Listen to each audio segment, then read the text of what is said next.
Bien, chers amis,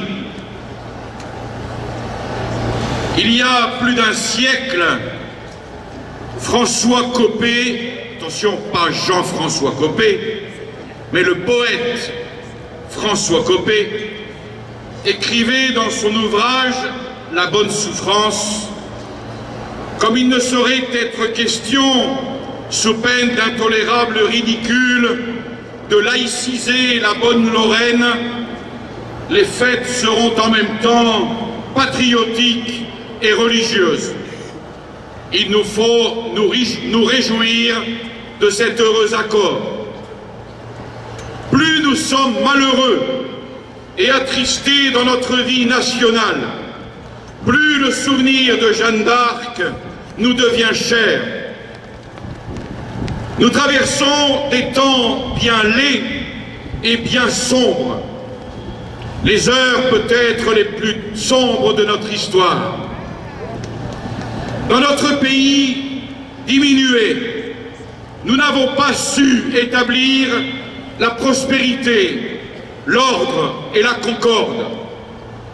Dans notre angoisse, nous reprenons pourtant un peu courage aujourd'hui, en tournant nos regards vers le passé, en nous rappelant que notre pays a connu de bien pires détresses. Et c'est une consolation pour nous de voir au fond des sanglantes ténèbres du XVe siècle, dans une France épuisée par 100 ans d'invasion et de guerre, surgir cette pure et radieuse figure de la pucelle qui n'eut qu'à brandir l'éclair de son épée pour éblouir et consterner les ennemis et pour ramener et fixer la victoire dans nos rangs. Quand on considère l'état lamentable du royaume au moment de l'apparition de Jeanne d'Arc, quand on constate que peu d'années après, à la fin du règne de Charles VII, les Anglais n'avaient plus en France que la seule place de Calais. Tiens, ça nous dit quelque chose. On demeure accablé d'admiration et l'on refuse aux plus pessimistes le droit de désespérer d'un pays où a pu s'accomplir un tel miracle. Incrédule qui souriait au seul mot de miracle. Incrédule, faites attention à ceci. Toute la vie de Jeanne d'Arc en est un de miracle. Et quant à nous, chrétiens et patriotes, catholiques et français, tombons, comme nous le ferons à la fin de ce petit discours, nous tomberons le genou devant Jeanne d'Arc, devant Sainte Jeanne d'Arc.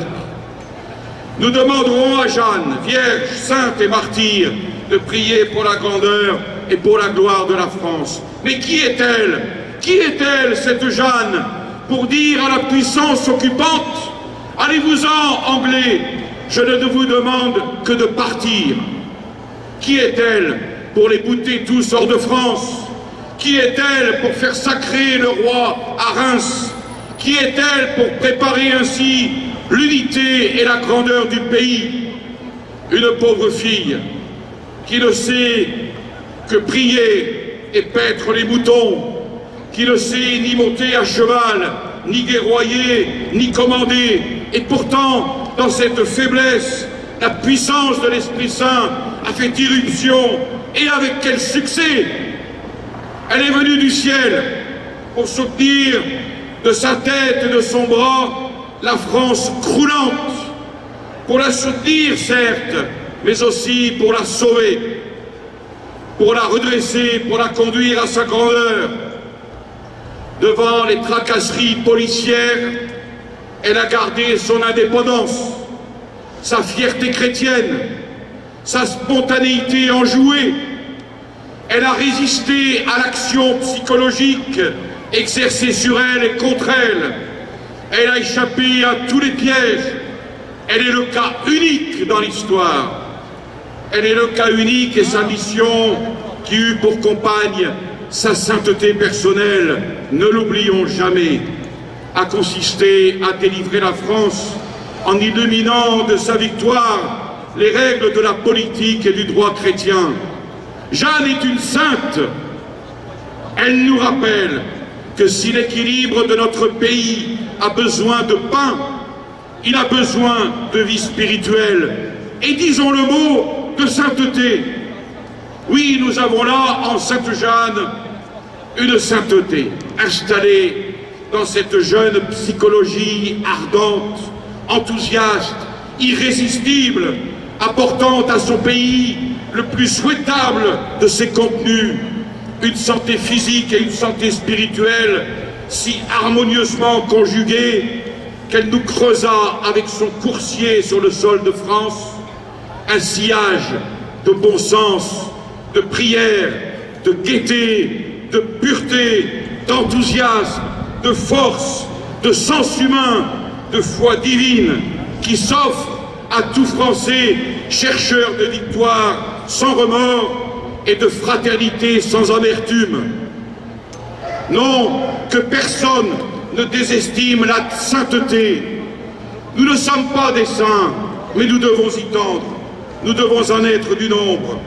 Et la sainteté de Jeanne nous montre ô combien la sainteté a toujours été beaucoup plus utile au salut du pays que la diplomatie.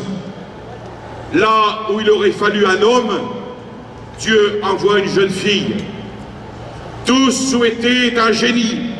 Dieu envoie l'ignorance, l'impuissance. Mais cet enfant vaut à elle seule tous les états-majors, car Dieu y a établi son quartier général. Dans une âme propre, d'une pureté virginale, loin de cette puanteur de l'inversion. Dans une âme propre d'une pureté virginale, Dieu y a installé une intelligence pleine de foi. Il y a déposé son autorité morale. Dans une volonté consciencieuse, Dieu y a mis l'esprit de décision et d'offensive. C'est une richesse pour la France d'avoir une âme remplie de Dieu. Une chance pour la France, c'est Sainte Jeanne d'Arc. Une France forte, c'est une âme remplie de Dieu comme elle qui nous la donnera. Elle a tout pour soulever notre ardeur dans le combat de la foi et pour le règne social de notre Seigneur. Elle a tout pour qu'à sa suite, nous ne baissions jamais les bras. Mais ne l'oublions jamais, sans Dieu, tout serait vain. La vocation de Jeanne l'a amené à se mêler aux problèmes internationaux.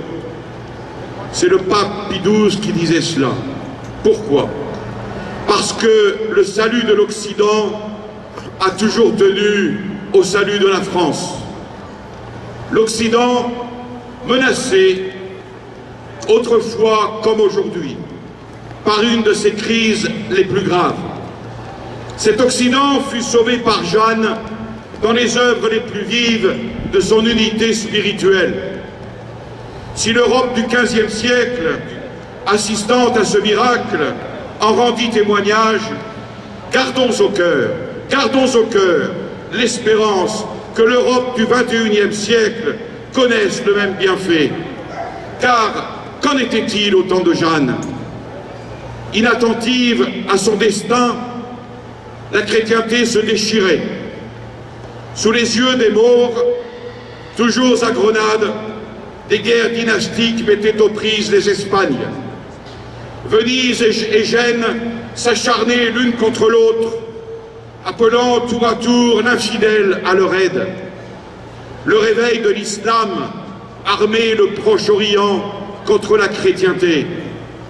Les réalités sanglantes qui divisaient les puissances islamiques n'empêchaient ni les Turcs ni les Mameluks égyptiens de ravager les côtes méditerranéennes, de massacrer, de réduire en esclavage les populations terrorisées.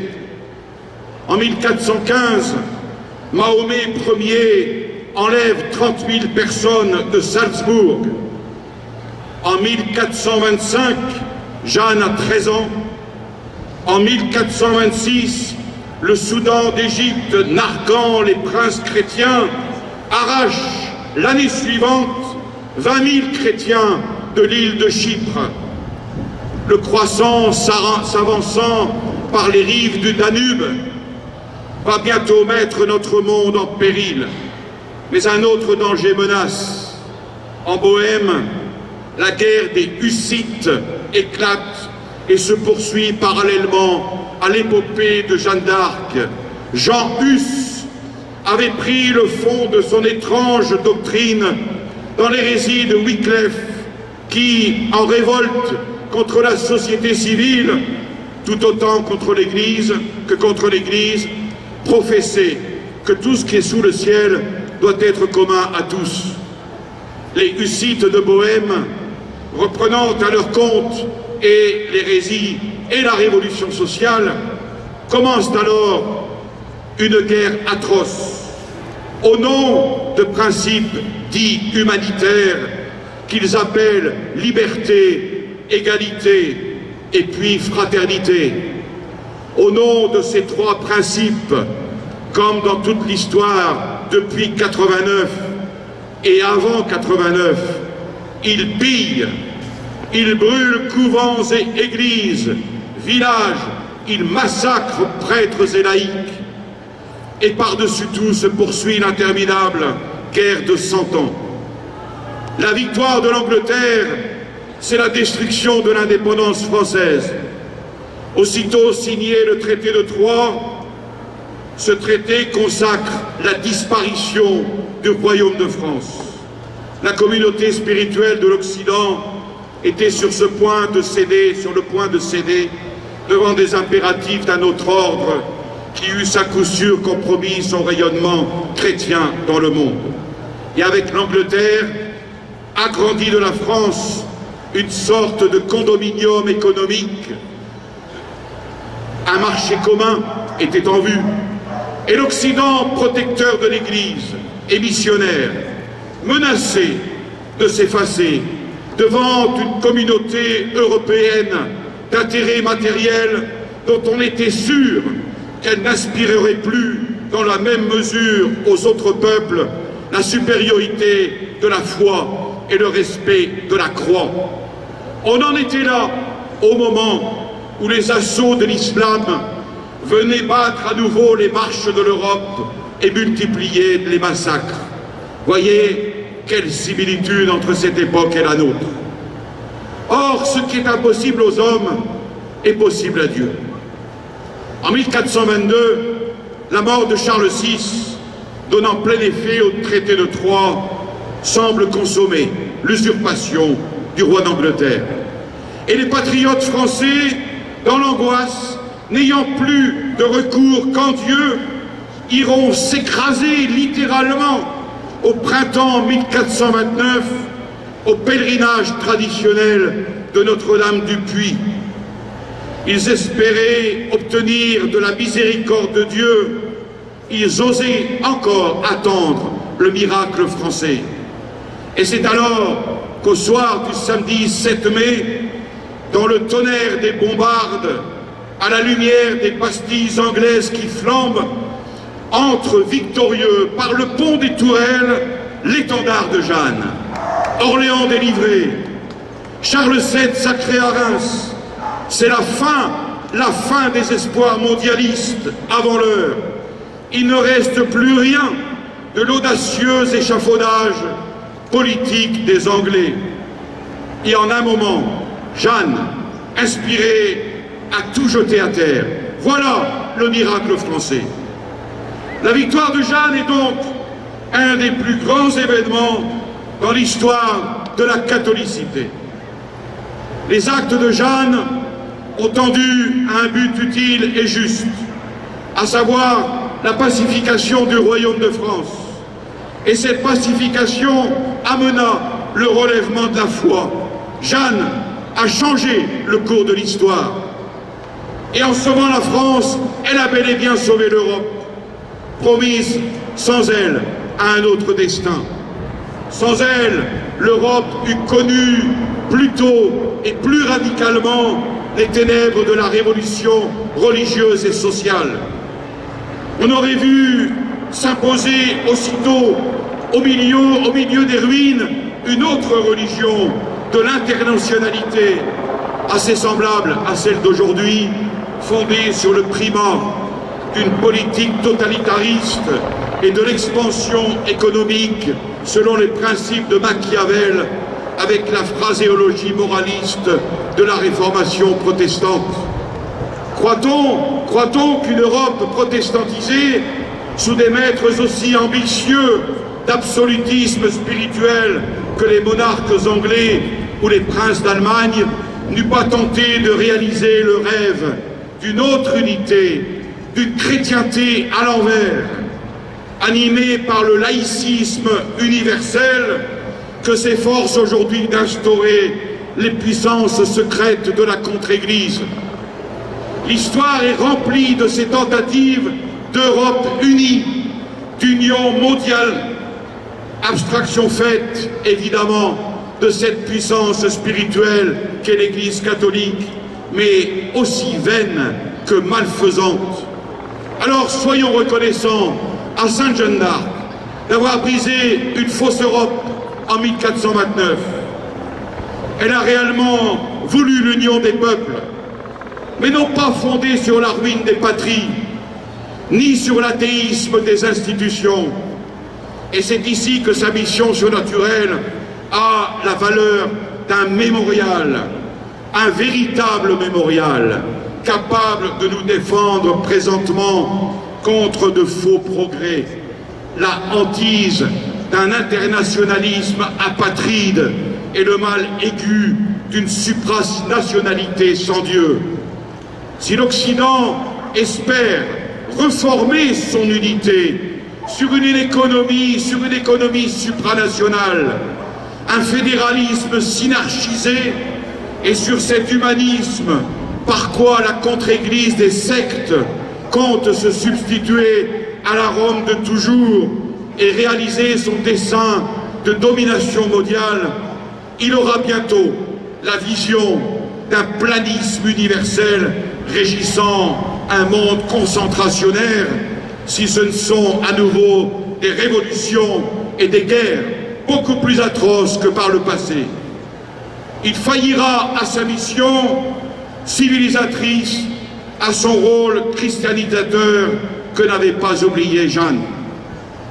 Lorsqu'on entendit le pape Pie XII nous dire que l'Europe, c'est cet ensemble de valeurs spirituelles et civiles que l'Occident a accumulé en puisant aux sources des nations qui la composent, lorsqu'il ajoutait que si elle veut retrouver le lien de son unité et de sa vraie grandeur, elle devrait revenir à Dieu et à l'idéal chrétien, ne reconnaît-on pas là la pensée de Jeanne proclamant que le Christ Jésus, roi du ciel et roi de France et roi de tout le monde, c'est-à-dire de toutes les nations.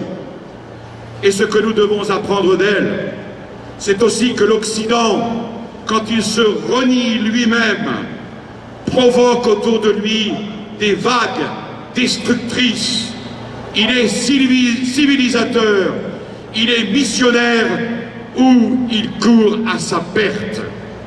Sainte Jeanne, protectrice de l'Occident chrétien, affirme catégoriquement la royauté de notre Seigneur Jésus-Christ sur les nations.